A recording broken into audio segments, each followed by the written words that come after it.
Hai good people, belajar bersama dia hari ini akan membahas materi rumus sum, sumif, dan sumifs pada Microsoft Excel atau Google Sheets. Ada yang sudah pernah dengar tentang rumus sum, sumif, dan sumifs? Ketiga rumus ini berkaitan dengan penjumlahan data. Salah satu contoh datanya dapat kamu lihat pada hasil rekapan nilai siswa-siswi SMP Cinta Damai. Nah, yang menjadi pertanyaan adalah hitunglah total nilai matematika, IPA, dan IPS siswa-siswi di SMP Cinta Damai ini. Oke, pertama kita akan mulai menghitung total nilai matematika. Ada yang tahu pakai rumus apa? Ya, betul, rumusnya itu adalah rumus sum. Biasakan awali pengetikan dengan tanda sama dengan.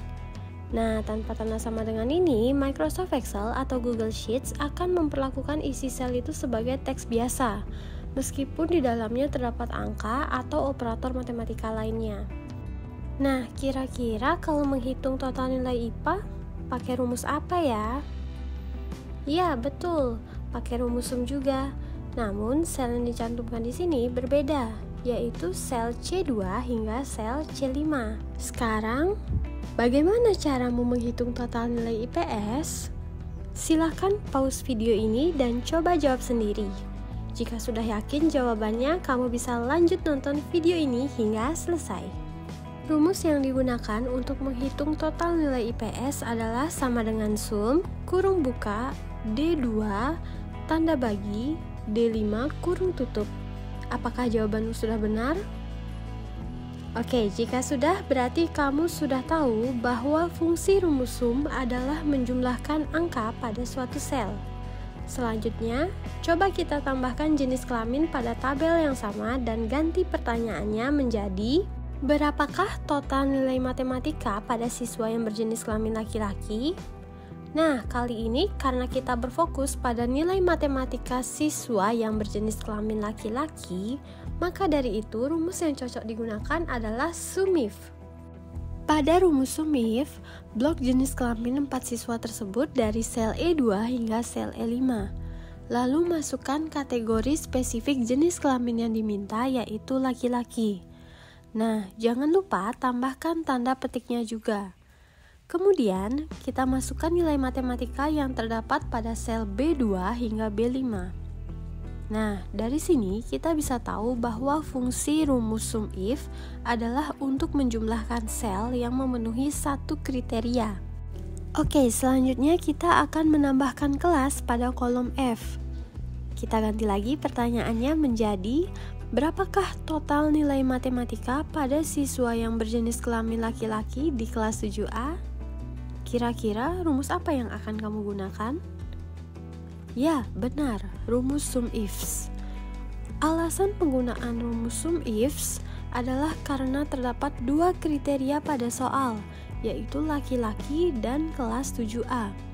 Maka dari itu, penulisan rumusnya adalah sama dengan sumifs, jangan lupa isi kurung buka, kemudian blok sel B2 hingga B5. Nah, kemudian blok jenis kelamin pada sel E2 hingga E5 dengan memasukkan kategori spesifik yaitu laki-laki. Terakhir, blok sel F2 hingga F5 dan masukkan kelas spesifik yang diminta yaitu 7A. Di sini sudah mulai terlihat perbedaan pada rumus sumif dan rumus sumifs. Sumifs dirancang untuk menangani banyak kondisi. Dengan menempatkan sum range-nya di awal, diikuti oleh pasangan rentang kriteria yang berulang, sintaksnya ini menjadi lebih terstruktur dan mudah diperluas untuk banyak kondisi. Setiap kondisi memiliki rentang dan kriterianya sendiri secara berurutan. Jadi, fungsi rumus sumifs adalah untuk menjumlahkan sel yang memiliki lebih dari satu kriteria atau beberapa kriteria tertentu. Dari tiga aktivitas yang dilakukan sebelumnya, dapat disimpulkan bahwa perbedaan sum, sumif, dan sumifs adalah sum digunakan untuk menjumlahkan semua angka dalam rentang yang ditentukan tanpa kriteria tertentu. Sedangkan SUMIF berfungsi untuk menjumlahkan angka dalam rentang yang memenuhi satu kriteria tertentu. Dan SUMIFs digunakan untuk menjumlahkan angka dalam rentang yang memenuhi lebih dari satu kriteria atau beberapa kriteria tertentu.